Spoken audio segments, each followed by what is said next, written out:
República se tuvieron que llevar a cabo dos rondas, dos vueltas, y ni así salió la nueva ministra de la Suprema Corte de Justicia de la Nación. Así se dio el anuncio, pues, de que no había decisión en el Senado de la República. Se emitieron un total de 113 votos en la urna, de los cuales se emitieron 68 votos a favor de la ciudadana Berta María Alcalde Luján. Se emitieron 2 votos a favor de la ciudadana Lenia Batres Guadarrama. Se emitieron 3 votos a favor de la ciudadana María Estela Ríos González. Se emitieron 0 votos en abstención, 0 votos nulos y 40 votos en contra de la terna, para un total de 113 votos emitidos. El resultado de la segunda votación indica que no se reúne mayoría calificada para ninguna de las integrantes de la terna. No hay mayoría calificada, no hay decisión en el Senado, no hay nueva ministra, tendrá que presentar el presidente una nueva terna. Ya está con nosotros el licenciado Jorge Chezal, bienvenido. Gracias, Erika, buenos días. ¿Cómo estás viendo este escenario, lo que está sucediendo en el Senado de la República a raíz de la renuncia del ministro Saldívar? A ver, creo que hay varias cosas importantes de destacar de la sesión del Senado. Sí tengo que decir que el resultado, digo, qué bueno que no se alcanzó la mayoría calificada, pero sí creo que era más o menos la línea marcada. O sea, Berta Alcalde era la favorita para ser designada. Hermana de la secretaria de Gobernación. Hermana de la secretaria de Gobernación. Y la consejera jurídica, bueno, pues tuvo 2 votos en la primera ronda, tuvo 5 en la segunda. Y Lenia Batres, que en la primera ronda tuvo 5 votos, que es más del doble de lo que yo le daba que podía. En la segunda tuvo 2. Podía sacar. 2 votos. Que son los que yo creo que debería de haber tenido desde el principio. Hay varias cosas que son importantes. A ver, la primera de ellas es que en las comparecencias las 3 reconocieron su afinidad con el presidente de la República. Y él lo celebró. Justamente iba para allá. El hecho de que se pueda tener afinidad me parece que es algo que no necesariamente contamina a la Suprema Corte. Pero el hecho de que lo celebre el presidente y remache todavía diciendo que sí, que nos queremos mucho, que además es gente a la que... Entonces a mí me parece que ahí desvirtúa completamente el mismo presidente su terna. Porque muy probablemente si le hubieran preguntado a Juan Luis González Alcántara o Margarita Ríos Farjat si tenían relación con el presidente, hubieran contestado lo mismo, hubieran contestado que sí.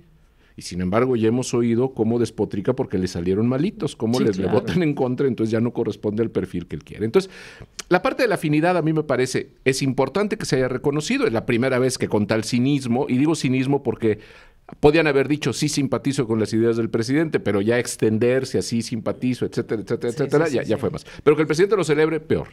Esa es una cuestión importante de este proceso. Otra cuestión importante de este proceso es que a las 3 las escuchamos en las comparecencias atacar al Poder Judicial de la Federación. Sí. El discurso de Lenia Batres particularmente, tanto el que da en la comparecencia en la Comisión de Justicia como el que da en el Pleno del Senado, era prácticamente el discurso de un diputado o de un senador. Es decir, era un discurso de lo que piensa que debe de ser el Poder Judicial, pero no del cargo que va a ejercer, porque prácticamente daban ganas de preguntarle, oye, si es tan malo, entonces ¿para qué vas? ¿Para qué vas? Lo cuestionamos aquí, dijimos, a ver, ¿quién llega a una empresa a pedir chamba y a decir, oiga, pero yo creo que su empresa está mal llevada, claro, porque entonces están haciendo mal las cosas? Así llegaron a decirlo. Así es, pero además cuestionando situaciones que tienen que ver con marco normativo, que tienen que ver cómo están hechas las leyes o la Constitución, que no le toca a los ministros decidir porque le toca a los legisladores. Otra cuestión que también es importante son las ausencias. Ausencias en el Pleno del Senado, en donde no estaba Claudia Ruiz Massieu, no estaba Dante Delgado, es decir, hubo 15 ausentes. Movimiento Ciudadano. De Movimiento Ciudadano, etcétera. Entonces hubo 15 ausentes, que eso siempre llama a la sospecha. Y que digan que tenían otras cosas que hacer, pues no sé qué pueda ser en un momento determinado más importante que ir a votar para un ministro de la Suprema Corte de Justicia de la Nación. No sé si le tocaba a Dante juntarse con sus cuates de los miércoles a comer, yo no sé qué pueda ser más importante cuando eres senador de la República, que esto, pues me parece que ese tema de las Y ausencias. además, considerando que no son personajes que sean llamados a asistir presencialmente todos los días de la semana, No, claro. ni todos los días del año, sino en temas específicos. No, y hubo el caso, en la segunda votación, hubo varios senadores y senadoras que dijeron, oigan, yo me tengo que ir, pero aquí está mi voto, se lo estoy dejando al senador fulano tal adentro del sobre. Y incluso hubo una a la que la presidenta le dijo, pues antes de que se vaya, deposítelo usted de una vez, y no pasa nada. O sea, es decir, llama la atención que no estuvieran. Y finalmente otra cosa que llama la atención es el número de votos. Si nosotros pensamos que no tiene mayoría calificada Morena ni sus allegados en el Senado de la República, quiere decir que no llega a los 75 votos, tiene menos. Y si nosotros vemos, no se acercaron a esa cifra. O sea, es decir, no es que haya faltado un voto o dos para que se reunieran las 2/3 partes. Faltaron más, lo cual quiere decir que hay gente de Morena que votó en contra. ¿Los obradoristas? Sí, yo creo que pueden ser, o puede ser gente que por lo menos tenga algún todavía dejo de sensatez en el sentido de decir, a ver, de criterio. No podemos permitir que perfiles como estos lleguen a la Suprema Corte. A ver, yo durante muchos años di clase a nivel licenciatura. Sí. Y cuando yo escuché las intervenciones, oí las comparecencias completas en la Comisión de Justicia, cuando escuché a las 3, yo recuerdo alumnos mucho más brillantes en licenciatura haber contestado exámenes orales que lo que estaban diciendo estas 3 personas ahí. Ahora, este es un tema de fondo, porque a ver, una cosa es la afinidad política, la cercanía o no con el presidente, la autonomía o no, pero de perfil, digamos, de preparación, ¿mostraban alguna de las 3 lo necesario para estar en la Suprema Corte? No, de ninguna manera. Mira, cuando se diseña la Suprema Corte con esta nueva definición en el año de 1994, que se hace la gran reforma constitucional que reduce el número de ministros, antes teníamos 26 ministros, ahora son 11 ministros nada más, se reduce el número de salas, etcétera. Cuando se hace la conformación de la Corte, aunque no está escrito así, pero sí se desprende del sentido de la Constitución, se buscaba que tuviera representación del sector académico, del ejercicio libre de la profesión como abogado y del sector judicial. Entonces recordemos nosotros que, por ejemplo, en la primera integración de la Suprema Corte, Sergio Salvador Aguirre, Olga Sánchez Cordero, Vicente Aguinaco, venían del ejercicio privado de la profesión. Olga Sánchez Cordero y Salvador Aguirre eran notarios y Vicente Aguinaco era abogado litigante. Y Vicente Aguinaco es además el primer presidente de la nueva conformación de la Corte. Es decir, había esa combinación y se buscaba tener ese equilibrio para que tuvieras a los teóricos, tuvieras a los prácticos y tuvieras a los que tenían la experiencia de juzgar. En el caso de las 3, de Berta Alcalde, de Estela Ríos y de Lenia Batres, han tenido experiencia, por ejemplo, el caso de Estela Ríos, sí, como secretaria de Acuerdos de la Junta de Conciliación y Arbitraje de la Ciudad de México, fue consejera jurídica del gobierno de la Ciudad de México con López Obrador y ahora en el gobierno federal. Pero como dijo Germán Martínez, pierde todas. Entonces, no es el perfil deseable que un abogado que pierde todas llegue a la Suprema Corte de Justicia de la Nación. Luego tienes el caso de Lenia Batres, que han sido cargos políticos. Es decir, sí podrá haber participado en áreas jurídicas, pero son cargos políticos más que nada. Y el caso de Berta Alcalde han sido cargos políticos, pero además en áreas no jurisdiccionales. Es decir, que no tienen que ver con el conocimiento jurisdiccional de las cosas. Berta Alcalde en su comparecencia habló mucho del proceso penal. Pues a lo mejor quiere ser juez penal, no ministro de la Corte, porque los ministros de la Corte no hacen procesos penales, no hacen juicios penales, ¿no? El caso de Lenia, bueno, ella querrá ser diputada, quiere reformar la Constitución para que los ministros tengan labores distintas. Y la pobre señora Estela Ríos, que yo no tengo la menor idea de qué momento sigue participando activamente en la consejería, pues efectivamente sus 2 votos. Pero definitivamente traen otro cassette, licenciado. Sí, no, completamente, pero además, mira, el caso de la Suprema Corte, a ver, hay que decir algo que es importante. Una cosa es que tú puedas conocer por materia y que lleguen a la Corte asuntos penales, civiles, laborales, administrativos, etcétera. y otra es que tengas la visión constitucional de las cosas. Es muy distinto. Tú puedes ser un extraordinario abogado, litigante, civilista, pero no necesariamente vas a poder juzgar. Es decir, puedes ser buen abogado litigante, pero no vas a ser buen juez. Claro. Pero un juez constitucional no ve las cosas incluso desde la perspectiva de un juez normal, lo tiene que ver desde la perspectiva de la Constitución. Y una Constitución se lee diferente, se escribe diferente, dice cosas distintas y es un ordenamiento que obedece a muchos otros factores para su interpretación. Entonces no es tan fácil, ¿sí? Es decir, no es tan sencillo decir, yo tengo un doctorado en Derecho, voy a llegar a sentarme a la Suprema Corte. Claro. No, por supuesto que no. Y que es parte de lo que hemos platicado, ¿no? Se buscaba que fueran abogados que ya tuvieran una experiencia, que ya tuvieran una carrera, que ya tuvieran una trayectoria, que tuvieran este perfil. Pero a ver, dime una cosa, licenciado. No es que seamos mal pensados, pero de pronto parece que el presidente lo hizo a propósito para terminar imponiendo a quien le venga en gana. Es decir, que va a jugar este juego de presentar la terna, que se la rechacen, presentar una segunda terna, que se la rechacen, y entonces terminar designando, digamos, de manera directa al próxima integrante de la Suprema Corte de Justicia de la Nación. ¿No crees que va en este sentido? No, mira, yo sí soy mal pensado, yo creo que sí. Yo sí pienso mal en este sentido y creo que sí, pero fíjate, a ver, lo que pasa es que esto no es tampoco de una lectura demasiado simple o demasiado sencilla. Porque de principio, para empezar, tenemos el caso del presidente. Puede ser que se hubiera concebido así, sí, pero yo creo que se le olvida. Es decir, así como se le olvidan muchas cosas, como eso de ese comportamiento esquizofrénico que tiene en ocasiones que se le... No, se le olvidan de veras. O sea, él puede haber pensado, voy a mandar la terna, que me la rechacen, para luego mandar otra, que me la rechacen y designar, y luego se le olvida y se enoja y empieza a despotricar porque le rechazaron la terna, porque se le olvidó que la mandó intencionalmente. Que era su así, estrategia. que era su estrategia. Entonces, esa es una parte. Pero mediáticamente, en cuanto a la imagen del presidente, es una derrota. Es decir, él la puede capitalizar, porque la puede vender de Él tiene las de ganar, sí, pues. Tiene las de, pero es una derrota. O sea, mal que bien, no le juega a favor. Porque le demuestra la debilidad que a él no le gusta demostrar. A él le hubiera encantado que hubiera ganado a la primera de manera aplastante, claro.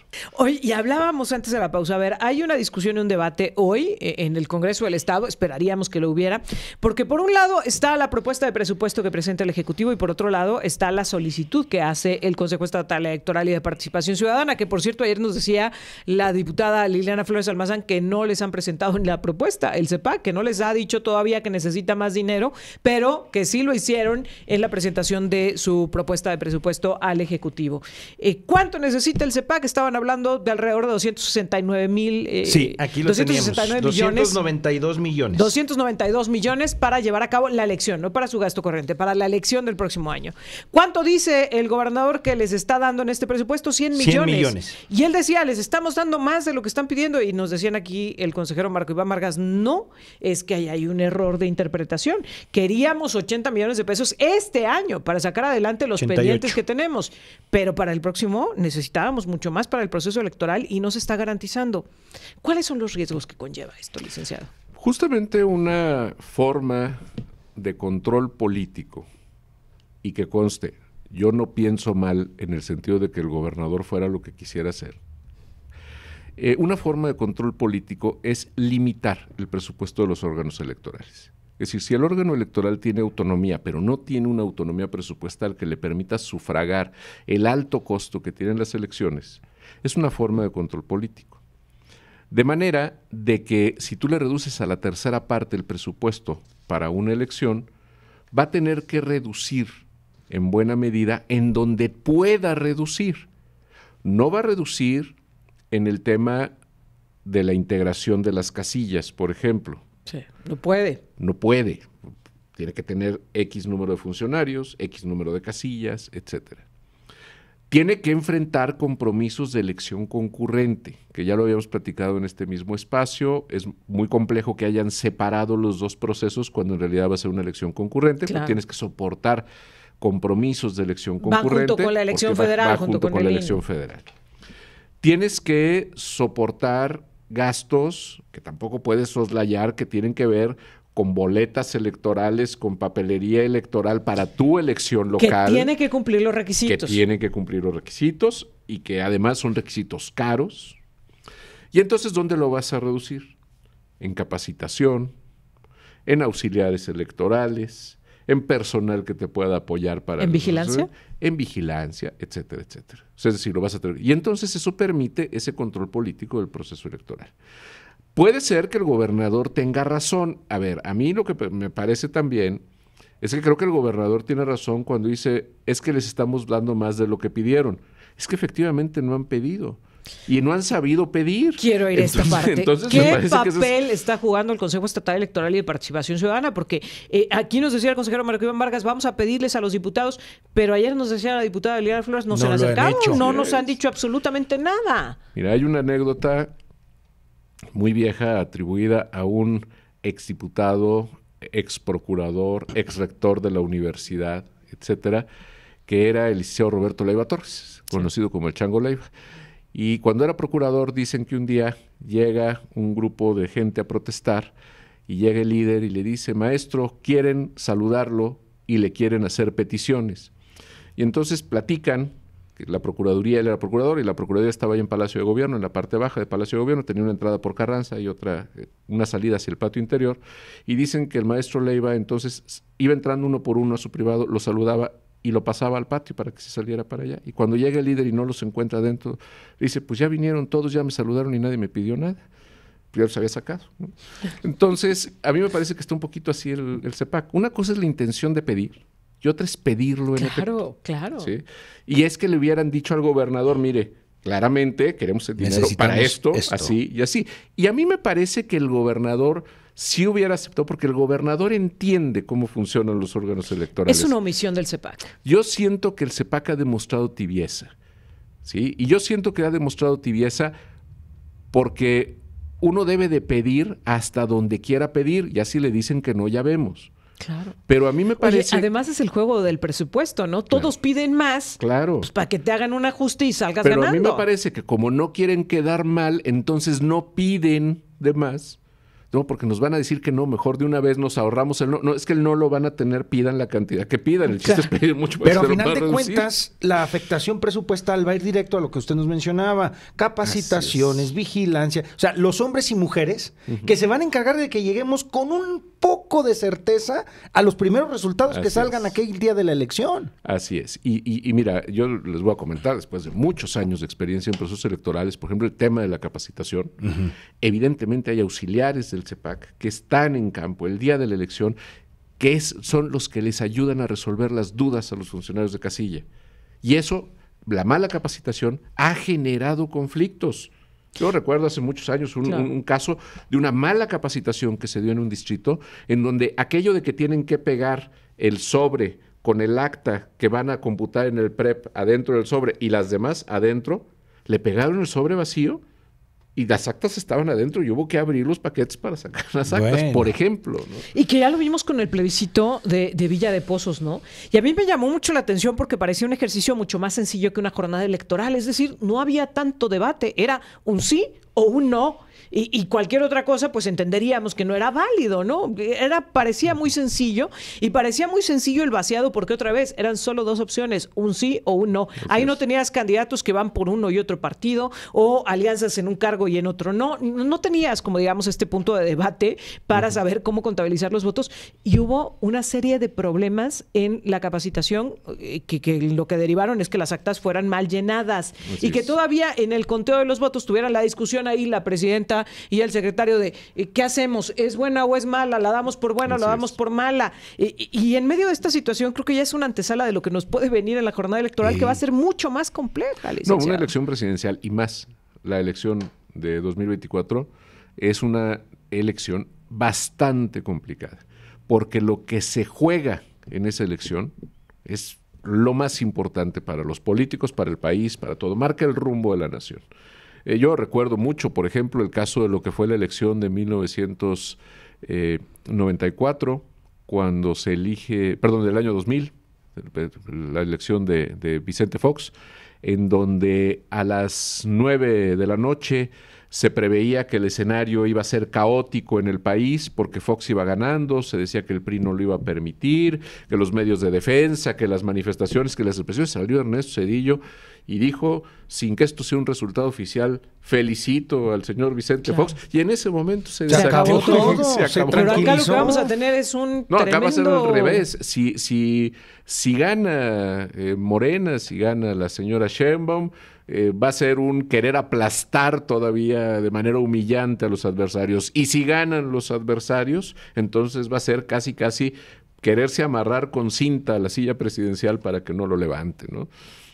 Pues vamos a tener una jornada bastante compleja, sí. Desde hoy lo podemos ver. Ojalá y no sea así, porque todavía están a tiempo en el Consejo Estatal Electoral de ir a sentarse con los diputados, de ir ellos a solicitar esta audiencia y decir, a ver, queremos el dinero para esto y buscar pues que haya el recurso suficiente. Esperemos que así sea, licenciado. Perdón, y aquí hay una parte importante. Sí. Justamente esto que estás diciendo me parece que hay que destacarlo. Digo, yo te digo, yo creo que el gobernador que le entiende a los procesos electorales, que estuvo en la Cámara de Diputados Federal, donde se discute el presupuesto de la Federación, si van con los diputados, que también algunos tienen esta experiencia, y le explican para qué necesitan el dinero, y son claros en decir para qué necesitan el dinero, yo no creo que reciban una respuesta negativa. Claro. El gobernador es el primer interesado que en el Estado no haya conflicto electoral, el Congreso es el primer interesado en que no haya conflicto electoral. Bueno, en el pacto de civilidad lo dijo. Claro, entonces digo, es un interés que tiene el gobernador, es un interés que tiene el Congreso. Me parece que es tan sencillo como llegar y explicar muy claramente y decir, esto es lo que queremos, es lo que necesitamos y sin esto no podemos. ¿Tenías curiosidad de qué iba a decir el presidente Ya lo sobre tenemos. La segunda terna que va a enviar al Senado de la República? Bueno, pues esto fue lo que pasó esta mañana en la mañanera.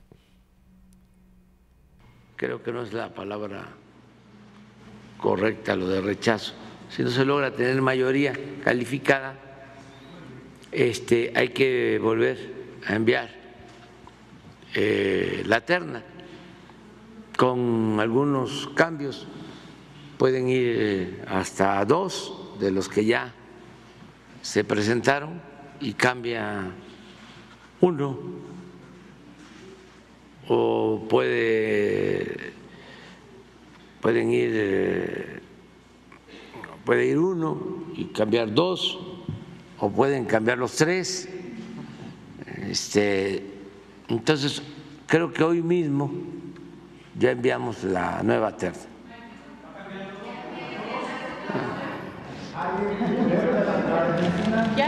Estamos pensando en eso. No para que no haya especulación. Ernestina Godoy es una abogada extraordinaria, una mujer con principios, con ideales, honesta, lo mejor de lo mejor. Y está padeciendo el que la ratifiquen en la Asamblea de la Ciudad de México, porque a ella le tocó iniciar el caso de unos políticos corruptos de un partido que entregaban. No y de ahí otro lado. Sí, de ahí otro lado, porque lo que se estaban preguntando es si iba a presentarla como propuesta Ernestina Godoy y no dice sí ni no, nada más dice, no, mira, ella está en el proceso de ratificación acá y no sé qué. Pero a ver, dice, no me rechazaron la terna, solo no me la aceptaron. Sí, claro, es como cuando en un partido de fútbol no pierdes, nomás no ganas. ¿Con qué nos vamos, licenciado? No, bueno, mira, vamos. Yo creo que aquí hay algo importante de lo que dice el señor López. Yo creo que van a repetir nombres. ¿Cuál? Berta Alcalde va, por supuesto que ella va a seguir adelante en la siguiente terna. A mí me parece que va a ser Estela Ríos la que va a seguir. Yo creo que van a sacar a Lenia Batres. A cambio de que si Estela ganara, se vaya Lenia como consejera, porque algo que no se ha dicho es que Estela es jefa de Lenia en la Consejería Jurídica de la Presidencia. Sí, que Lenia es consejera adjunta. ¿Cómo ganar perdiendo se llamaría esta historia? Así es, sí, y te digo, y es muy importante tener presente eso y por favor todos los que sus hijos jueguen fútbol para que no sufran las consecuencias de una derrota, nomás no ganan, no pierden. Gracias, licenciado, como siempre. Altavox.